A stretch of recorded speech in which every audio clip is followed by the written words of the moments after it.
Hello friend, स्वागत है आपका अपने चैनल आज क्लास में। आज की इस वीडियो में सामाजिक विज्ञान के काफ़ी महत्वपूर्ण 5 सब्जेक्टिव क्वेश्चन हम आपको बताएंगे। ये जो 5 सब्जेक्टिव प्रश्न है ये आपके बोर्ड परीक्षा के लिए काफ़ी महत्वपूर्ण है और इस 5 सब्जेक्टिव प्रश्न में से 4 सब्जेक्टिव प्रश्न आपके फाइनल बोर्ड परीक्षा में रहेगा, ये हमारा गारंटी है। तो वीडियो को प्लीज आप लोग शुरू से लेके अंत तक देखिएगा और चैनल को अभी तक आप सब्सक्राइब नहीं किए हैं तो चैनल को सब्सक्राइब कर लीजिएगा और सब्सक्राइब करने के बाद एक बेल आइकन आता है तो बेल आइकन को दबा के ऑल पे कर लीजिएगा ताकि जब भी लाइव क्लास हो तो आपके पास नोटिफिकेशन पहुंचता रहे। तो आइए शुरू करते हैं पहले नंबर प्रश्न से। तो पहला नंबर प्रश्न है कि शुष्क कृषि और आर्द्र कृषि किसे कहते हैं। काफी महत्वपूर्ण प्रश्न है ये आपके बोर्ड परीक्षा के लिए। यहाँ पे आपको बताना है कि शुष्क कृषि और आर्द्र कृषि किसे कहते हैं। तो आइए इसका उत्तर देख लेते हैं। सबसे पहले हम समझेंगे कि शुष्क कृषि किसे कहते हैं। तो शुष्क कृषि उसे कहते हैं जहां वर्षा औसतन 5 सेंटीमीटर से कम होता है, उसे शुष्क कृषि कहते हैं। तो आपको समझ में आ गया होगा कि शुष्क कृषि किसे कहते हैं। तो शुष्क कृषि उसे कहते हैं जहां वर्षा औसतन 5 सेंटीमीटर से कम होता है, उसे शुष्क कृषि कहते हैं। तो ये प्रश्न आपको काफी अच्छी तरीके से समझ में आ गया होगा। आइए अब देखते हैं कि आर्द्र कृषि किसे कहते हैं। तो आर्द्र कृषि उसे कहते हैं जहां वर्षा औसतन 100 सेंटीमीटर से लेकर 200 सेंटीमीटर के बीच होता है, उसे आर्द्र कृषि कहते हैं। तो आपको आर्द्र कृषि भी समझ में आ गया होगा कि किसे कहते हैं। तो आर्द्र कृषि उसे कहते हैं जहां वर्षा 100 से लेकर 200 सेंटीमीटर के बीच में होता है, उसे आर्द्र कृषि कहते हैं। तो ये प्रश्न आपको काफी अच्छी तरीके से समझ में आ गया होगा कि शुष्क कृषि और आर्द्र कृषि किसे कहते हैं। एक बार फिर से समझ लीजिए, शुष्क कृषि उसे कहते हैं जहां वर्षा औसतन 5 सेंटीमीटर से कम होता है, उसे शुष्क कृषि कहते हैं। और आर्द्र कृषि किसे कहते हैं। तो आर्द्र कृषि उसे कहते हैं जहां वर्षा औसतन 100 सेंटीमीटर से लेकर 200 सेंटीमीटर के बीच होता है, उसे आर्द्र कृषि कहते हैं। तो उम्मीद करते हैं ये प्रश्न आपको काफी अच्छी तरीके से समझ में आ गया होगा। समझ में आ रहा है तो प्लीज आप लोग वीडियो को एकदम शुरू से लेके अंत तक देखिएगा और इस 5 सब्जेक्टिव प्रश्न में से 4 सब्जेक्टिव प्रश्न आपके फाइनल बोर्ड परीक्षा में रहेगा, ये हमारा गारंटी है। तो वीडियो को प्लीज आप लोग शुरू से लेके अंत तक देखिएगा। आइए देखते हैं अगला प्रश्न। यहाँ पे 2 नंबर प्रश्न है कि विकसित देश तथा अविकसित देश में अंतर लिखे। काफी महत्वपूर्ण प्रश्न है ये आपके बोर्ड परीक्षा के लिए कि विकसित देश तथा अविकसित देश में अंतर लिखें।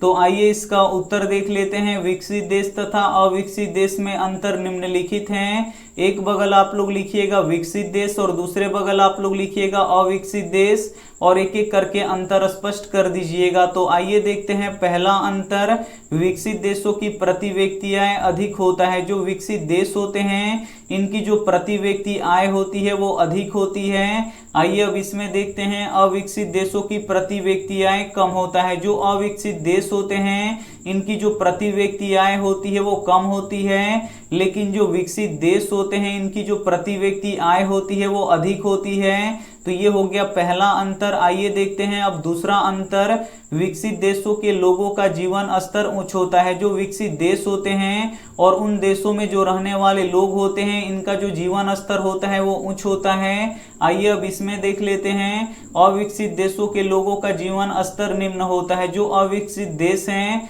और उन देशों में जो रहने वाले लोग होते हैं उनका जीवन स्तर निम्न होता है, लेकिन जो विकसित देशों में रहने वाले लोग होते हैं उनका जीवन स्तर उच्च होता है। तो ये हो गया दूसरा अंतर।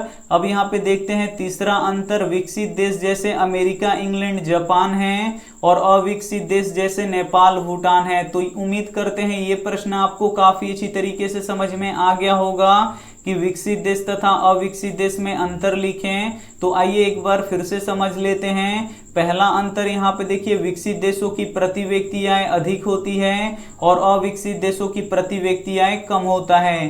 दूसरा अंतर देख लीजिए, विकसित देशों के लोगों का जीवन स्तर उच्च होता है और अविकसित देशों के लोगों का जीवन स्तर निम्न होता है। और जो विकसित देश हैं वो अमेरिका, इंग्लैंड, जापान हैं और अविकसित देश हैं जैसे यहाँ पे देखिए नेपाल और भूटान है। तो उम्मीद करते हैं ये भी प्रश्न आपको काफी अच्छी तरीके से समझ में में आ गया होगा। समझ में आ रहा है तो प्लीज आप लोग वीडियो को एकदम बिल्कुल शुरू से लेके अंत तक देखिएगा। आइए देखते हैं अगला प्रश्न यहाँ पे 3 नंबर प्रश्न है कि वस्तु विनिमय प्रणाली क्या है। काफी महत्वपूर्ण प्रश्न है ये आपके बोर्ड परीक्षा के लिए। यहाँ पे आपको बताना है कि वस्तु विनिमय प्रणाली क्या है। तो आइए इसका उत्तर देख लेते हैं। वस्तु विनिमय प्रणाली उस प्रणाली को कहते हैं जिसमें एक वस्तु के बदले में दूसरे वस्तु का आदान प्रदान होता है, उसे ही वस्तु विनिमय प्रणाली कहते हैं। तो यहाँ पे आपको समझ में आ गया होगा कि वस्तु विनिमय प्रणाली क्या है। तो वस्तु विनिमय प्रणाली उस प्रणाली को कहते हैं जिसमें एक वस्तु के बदले में दूसरे वस्तु का आदान प्रदान होता है, उसे ही वस्तु विनिमय प्रणाली कहते हैं। अगर आपको कोई वस्तु खरीदना है तो अपने पास से कोई वस्तु उस व्यक्ति को देना पड़ेगा, तभी वो अपना वस्तु आपको यहाँ पे देगा। तो यहाँ पे देखिए वस्तु से वस्तु का विनिमय होता है, इसीलिए इसे वस्तु विनिमय प्रणाली कहते हैं। तो वस्तु विनिमय प्रणाली में क्या होता है कि एक वस्तु से दूसरे वस्तु का आदान प्रदान होता है, उसे ही हम वस्तु विनिमय प्रणाली कहते हैं। तो उम्मीद करते हैं ये भी प्रश्न आपको काफी अच्छी तरीके से समझ में आ गया होगा। आइए देखते हैं अगला प्रश्न यहाँ पे 4 नंबर प्रश्न है कि मनरेगा क्या है। काफी महत्वपूर्ण प्रश्न है ये आपके बोर्ड परीक्षा के लिए। तो आइए इसका उत्तर देख लेते हैं। मनरेगा ग्रामीण रोजगार देने की एक राष्ट्रीय योजना है। मनरेगा के अंतर्गत ग्रामीण मजदूरों को साल में कम से कम 100 दिनों के लिए रोजगार देने की व्यवस्था है। जो मनरेगा है ये ग्रामीण रोजगार देने की एक राष्ट्रीय योजना है। मनरेगा के अंतर्गत जो ग्रामीण मजदूर होते हैं इनको साल में कम से कम 100 दिनों के लिए रोजगार देने की व्यवस्था है। इसके लिए न्यूनतम मजदूरी निर्धारित की गई है। जो मनरेगा में जो ग्रामीण मजदूर कार्य करते हैं उनके लिए न्यूनतम मजदूरी भी निर्धारित की गई है। तो यहाँ पे आपको समझ में आ गया होगा कि मनरेगा क्या है। तो मनरेगा ग्रामीण रोजगार देने की एक राष्ट्रीय योजना है। मनरेगा के अंतर्गत ग्रामीण मजदूरों को साल में कम से कम 100 दिनों के लिए रोजगार देने की व्यवस्था है और इसके लिए न्यूनतम मजदूरी भी निर्धारित की गई है। तो उम्मीद करते हैं ये भी प्रश्न आपको काफी अच्छी तरीके से समझ में आ गया होगा। आइए देखते हैं अगला प्रश्न यहाँ पे 5 नंबर प्रश्न है कि बाढ़ से होने वाली हानियों का वर्णन करें। काफी महत्वपूर्ण प्रश्न है ये आपके बोर्ड परीक्षा के लिए कि बाढ़ से होने वाली हानियों का वर्णन करें। तो आइए इसका उत्तर देख लेते हैं। बाढ़ से होने वाली हानियां निम्नलिखित हैं। यहाँ पे पहला देख लीजिए हानि, बाढ़ के कारण उपजाऊ भूमि पर लंबे समय तक जल जमाव हो जाता है जिससे खेती नहीं हो पाती है। तो ये हो गया पहला हानि। दूसरा हानि देख लीजिए यहाँ पे, बाढ़ के दौरान जीव जंतुओं की मृत्यु हो जाती है। बाढ़ के दौरान क्या होता है कि डूबने से जीव जंतुओं की मृत्यु हो जाती है। तो ये हो गया दूसरा हानि।